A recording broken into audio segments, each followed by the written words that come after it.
Hello everyone, a very warm welcome to all of you. Welcome to SWA Education. Myself Radha, and today we are going to discuss about macro and micronutrient. This lecture will be beneficial for all the aspirants who are preparing or who are going to appear for FSSAI exam.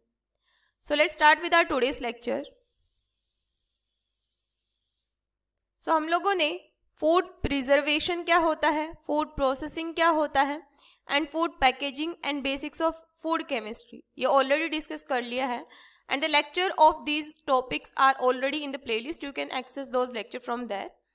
आज हम लोग discuss करेंगे macro and micro nutrients के बारे में. Overview लेंगे कि macro nutrients क्या होते हैं, एग्जाम्पल क्या आ जाते हैं और उनके कौन कौन से क्लासिफिकेशन होते हैं वो डिस्कस करेंगे. So let's start. So macro nutrient जैसे नाम से ही पता चल रहा है, macro means large and micro means small और वी कैन से ट्रेस. सो जो न्यूट्रिएंट हमारे बॉडी को लार्ज अमाउंट में रिक्वायर्ड है उनको हम लोग क्या बोल देते हैं, माइक्रो न्यूट्रिएंट. और जो न्यूट्रिएंट हमारे बॉडी को ट्रेस अमाउंट में रिक्वायर्ड होते हैं उनको हम लोग बोल देते हैं micro nutrient. Clear? So there is no denying the impact food has on health. Eating high quality food is essential in nourishing the body and protecting it from inflammation. An inadequate intake of nutrient in your diet can lead to anything from low energy level to chronic disease and serious health condition. Means हम लोग ये deny नहीं कर सकते कि food का हमारे health पे कोई इम्पैक्ट नहीं होता. ऑफ कोर्स होता है फूड का हमारे हेल्थ पे इम्पैक्ट. अगर हम लोग न्यूट्रिएंट फूड या न्यूट्रिशन जिसमें नहीं होंगे ऐसे फूड को इनटेक नहीं करेंगे सो हमारे बॉडी को सीवियर हेल्थ कंडीशन से सफ़र करना पड़ सकता है.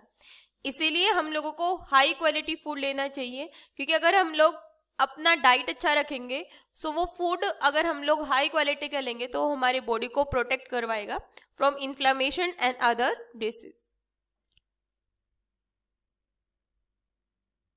Next, macro and micro nutrient. Macro nutrient क्या होंगे और माइक्रो न्यूट्रिएंट क्या होंगे.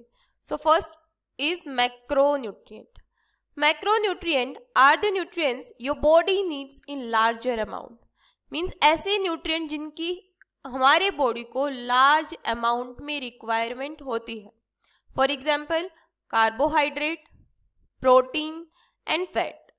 These provide your body with energy और कैलोरीज. मतलब जो मैक्रोन्यूट्रिएंट है like carbohydrate, protein and fat ये हमारे बॉडी को इंस्टेंट एनर्जी प्रोवाइड करवा सकते हैं. माइक्रोन्यूट्रिएंट क्या होंगे? Micronutrient are the nutrient your body needs in smaller amount. Micronutrient example vitamins and minerals आ जाते हैं. सो इनकी रिक्वायरमेंट हमारे बॉडी को स्मॉल अमाउंट में होती है comparison to macronutrient. So macronutrient के अंदर हम लोग कार्बोहाइड्रेट डिस्कस करेंगे, प्रोटीन के बारे में पढ़ेंगे एंड फैट्स के बारे में. सो अगर हम लोग प्लांट के बारे में बात करें, इन case of plants, so plants के केस में मैक्रो न्यूट्रिएंट वही न्यूट्रिएंट जिनकी प्लांट्स को लार्ज अमाउंट में रिक्वायरमेंट होगी और माइक्रो मीन्स ट्रेस अमाउंट में जिनकी रिक्वायरमेंट होगी. सो एग्जाम्पल्स क्या हो जाएंगे मैक्रो न्यूट्रिएंट्स के? सो टोटल 9 होंगे macro nutrients in case of plant. For example carbon, hydrogen, oxygen, nitrogen, phosphorus, potassium, sulphur, magnesium. So ये जो न्यूट्रिएंट्स है ये यहाँ पर काम करेंगे as a macro nutrient in case of plant. Out of these carbon, hydrogen and oxygen are mainly obtained from CO2 and water. हम लोग प्लांट्स के केस में देखते हैं कि प्लांट जो है जो फोटोसिंथेसिस करता है तो वो कार्बन डाइऑक्साइड और वाटर को इनटेक करता है ना. सो जो प्लांट होगा carbon, hydrogen and oxygen in nutrients को कहाँ से इनटेक कर लेगा? कार्बन डाइऑक्साइड और वाटर से. वाटर से hydrogen and oxygen and carbon dioxide से कार्बन एंड ऑक्सीजन। क्लियर। और जो बाकी के बच गए उनको कहाँ से इनटेक करेगा plants? while the others are absorbed from the soil as a mineral nutrition, और बाकी को from the soil ये क्या करेगा? एब्जॉर्ब कर लेगा। Micronutrient, they are needed in very small amount. For example कौन कौन से आ जाएंगे? Iron, manganese, copper, molybdenum, zinc, boron, chlorine and nickel. अगर माइक्रोन्यूट्रिएंट में भी हम लोग देखें कि इन 8 में से किसकी रिक्वायरमेंट ज़्यादा होगी बॉडी को, वो होगा iron. Iron is required in larger amount और मोलिब्डेनम कम अमाउंट में रिक्वायर्ड होता है। सो ये थोड़ा सा इंपॉर्टेंट पॉइंट हो जाता है, ये ध्यान रख लेना। Next, macronutrient are the element in food that you need to grow and function normally. All macronutrient are obtained through the diet as the body cannot produce them on its own.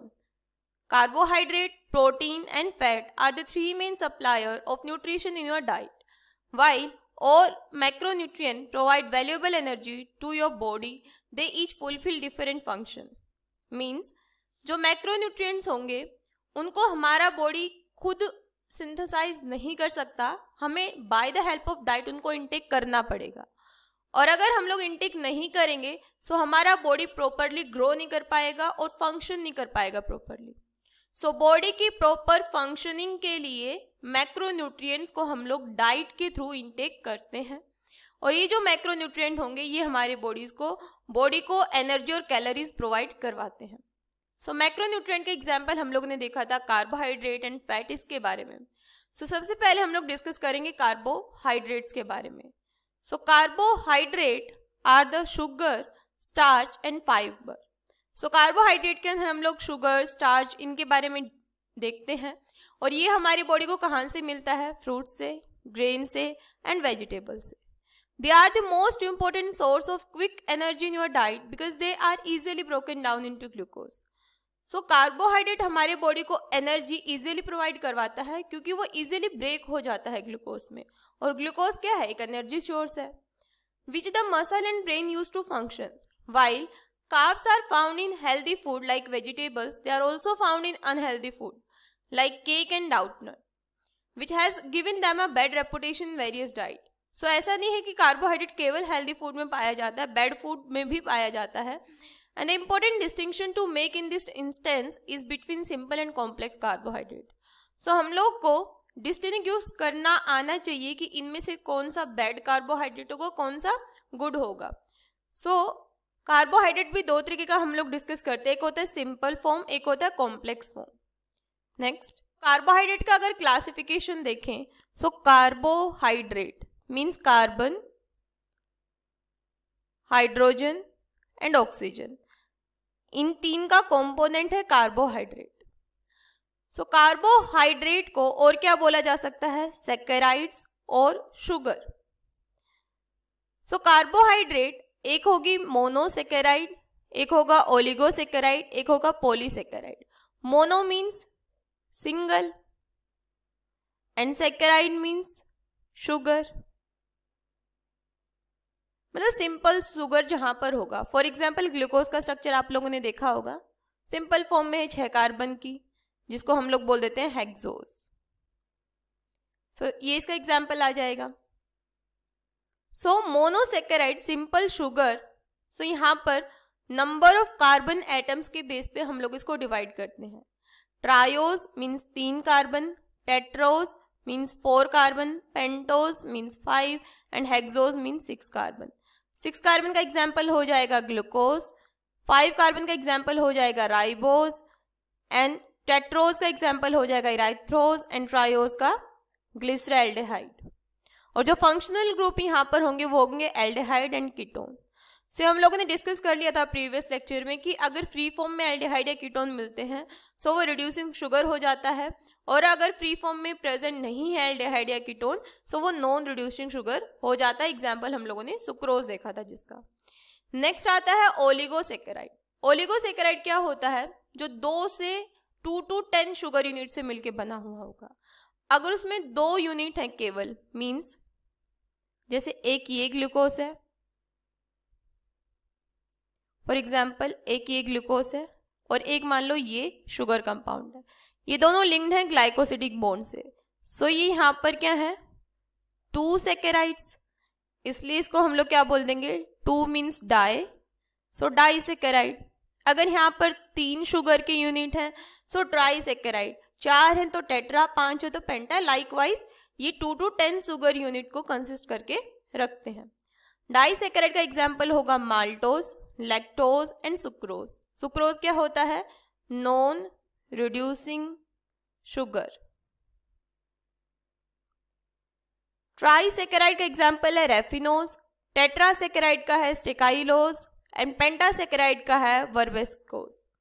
Next आता है polysaccharide. Poly मतलब बहुत सारे, यानी more than 10 sugar unit जो include करके रखेंगे उसको बोल देंगे हम लोग पॉलीसैकेराइड।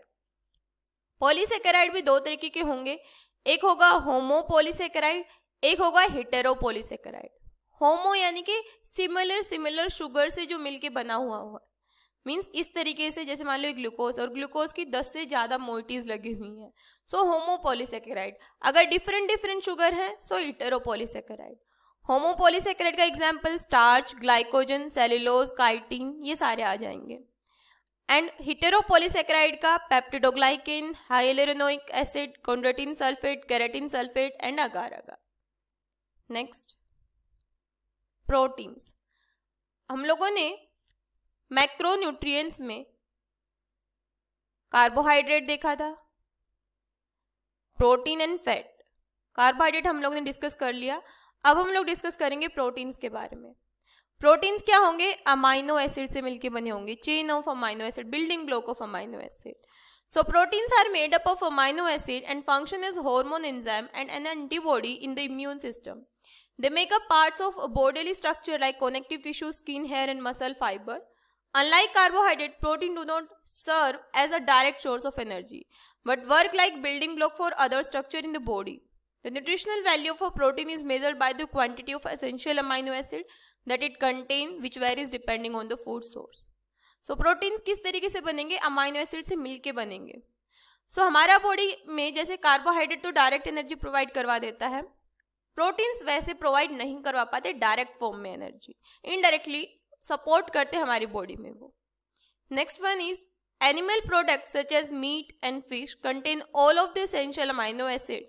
सो जो एनिमल प्रोडक्ट होंगे जैसे कि मीट होगा, फिश होगा, तो इसमें एसेंशियल अमाइनो एसिड प्रेजेंट होंगे। एसेंशियल का मतलब जो हमें डाइट में कंज्यूम करने ही पड़ेंगे, हमारा बॉडी जिन्हें सिंथेसाइज नहीं कर सकता उनको बोल देते हैं हम लोग एसेंशियल अमाइनो एसिड।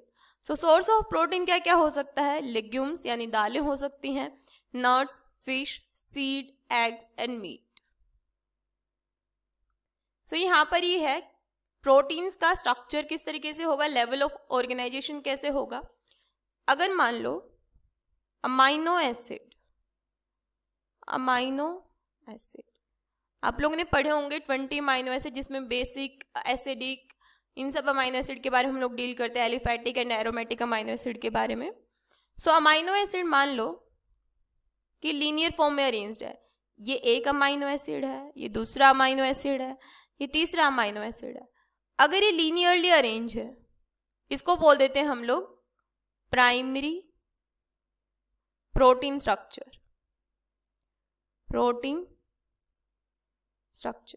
और अगर ये फोल्ड कर लेगा, अपने अंदर कुछ इंप्रूवमेंट करेगा या फिर थोड़ा सा अपने स्ट्रक्चर में चेंज कर लेगा, थोड़ा सा अगर ये मोल्ड हो जाता है तो ये बन जाएगा secondary protein structure.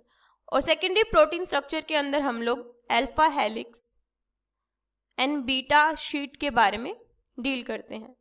Beta sheet भी 2 तरीके की होगी, पैरेलल एंड एंटी पैरेलल, जिसमें हम लोग एंटी पैरेलल को ज्यादा प्रेफरेंस देते हैं। बॉन्ड कौन सा देखने को मिलेगा, hydrogen bond. Clear.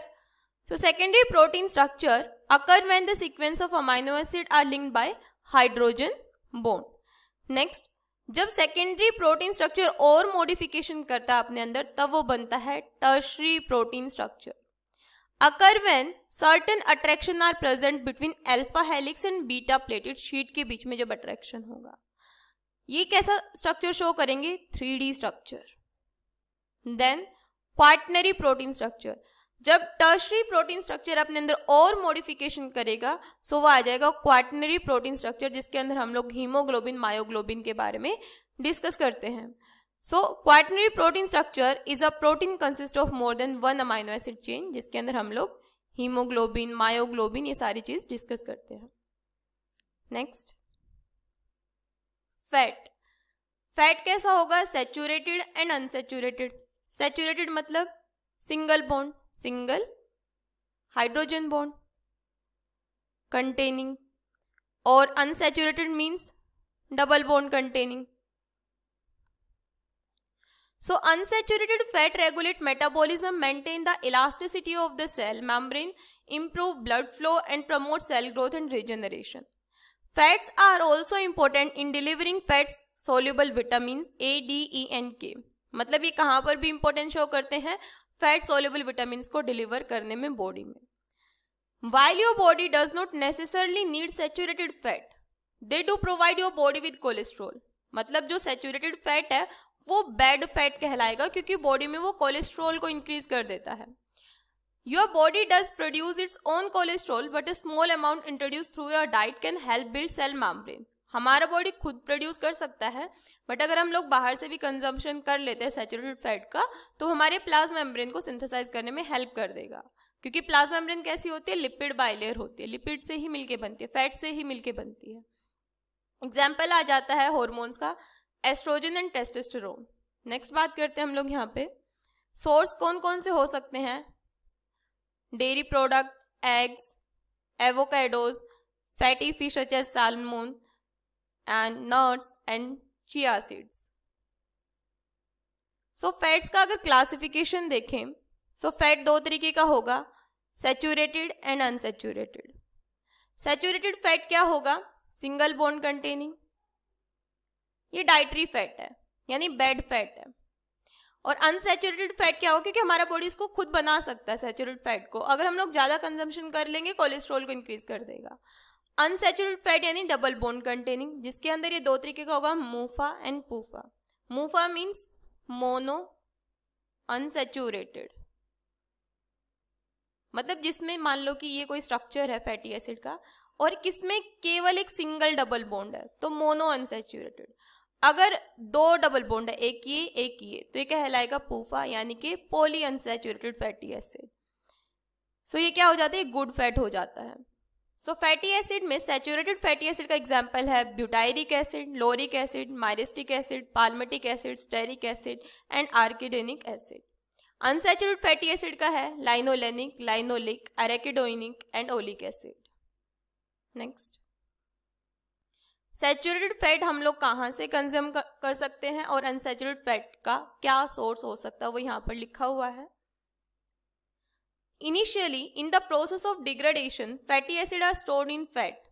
The breakdown of this fat is known as lipolysis. हमारी बॉडी में जब फैट का डिग्रेडेशन होता है इस प्रोसेस को क्या बोल देते हैं? लाइपोलाइसिस. लाइपो मीन्स लिपिड और लाइसिस मीन्स ब्रेक होना, टूटना. So breakdown of lipid is called lipolysis. The product of lipolysis free fatty acid are released into the blood stream and circulate through out the body. So हमारी body में क्या किया गया? Lipolysis के process से lipid को, मान लो ये लिपिड मॉलिक्यूल, इसको ब्रेक कर दिया गया छोटे छोटे पार्ट्स में और उसके बाद फिर ये क्या करेगा? ब्लड स्ट्रीम में इसी फॉर्म में सर्कुलेट करेगा. Fatty acids are broken down to acetyl coenzyme by the means of beta oxidation. Means जो फैटी एसिड है, फैटी एसिड का जो ब्रेकडाउन है वो किस प्रोसेस के थ्रू होता है? Breakdown of fatty acid is done by beta oxidation. ये एक इंपॉर्टेंट प्रोसेस हो जाता है जिसका एंड प्रोडक्ट में हम लोग को क्या मिलेगा? Acetyl coenzyme A. So beta oxidation जो है इसके through breakdown of fatty acid देखने को मिलेगा. This is an important point. So fatty acid are broken down to acetyl coenzyme by means of beta oxidation inside the mitochondria. ये process कहाँ होगी?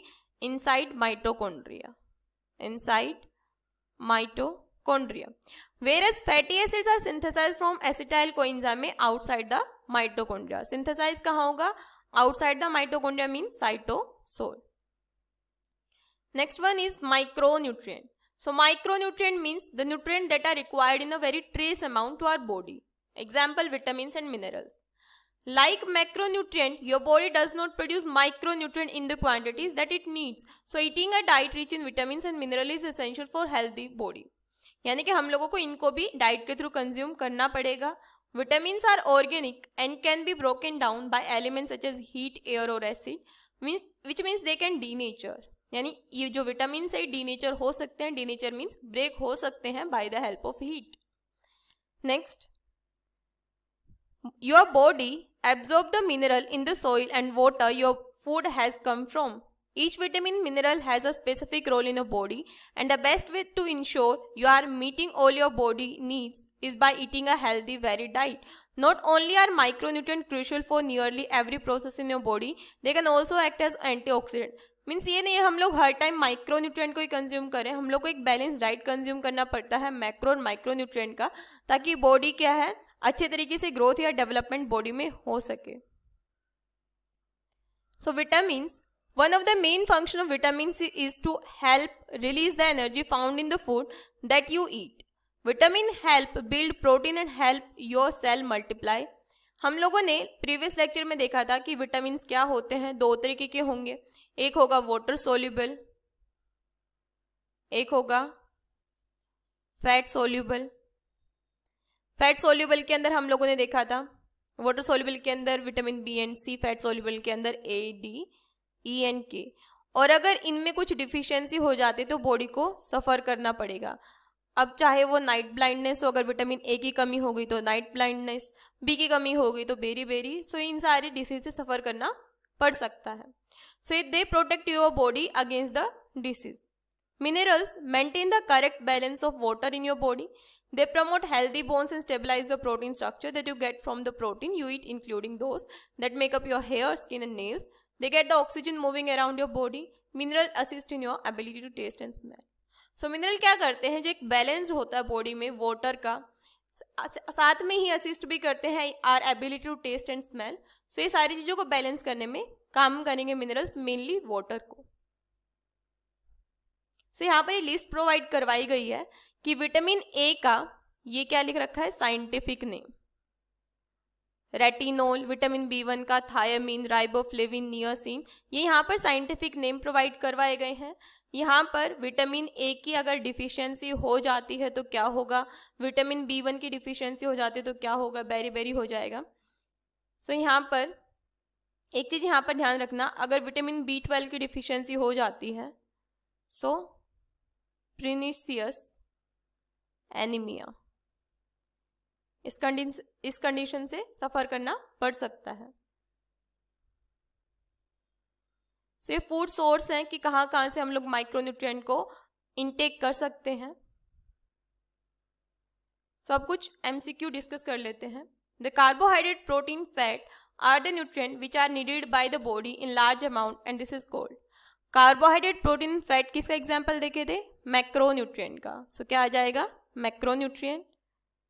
विच of the following set contain macronutrient. तो macronutrient में क्या देखा था हम लोगों ने, nitrogen, phosphorus, potassium, calcium, sulphur, ये सारी चीज देखी थी. सो प्लांट्स के केस में so NPK and magnesium. Which of the following set represent micronutrient. So micronutrient का एग्जाम्पल क्या हो जाएगा, क्या क्या एग्जाम्पल देखे थे हम लोगों ने, मैंगनीज, मोलिब्डेनम जो सबसे कम अमाउंट में चाहिए होगा, माइक्रोन्यूट्रिएंट के केस में आयरन जो सबसे लार्ज अमाउंट में चाहिए होगा, एंड निकिल, बोरोन, ये सारे एग्जाम्पल देखे थे, copper. So this is the correct option. Next, ये फूड सेफ्टी ऑफिसर 2019 में पूछा गया क्वेश्चन है that fatty acid are oxidized by, यानी ऑक्सीडेशन ऑफ फैटी एसिड और we can say break down of fatty acid कौन से प्रोसेस के थ्रू किया जाएगा. सो बीटा ऑक्सीडेशन, और बीटा ऑक्सीडेशन केवल इसी ऑप्शन में है. So first option is the correct option. So beta oxidation भी अपने आप में इट्स अ ह्यूज टॉपिक. सो हम लोगों ने एक ओवरव्यू देख लिया है कार्बोहाइड्रेट, प्रोटीन एंड फैट्स का.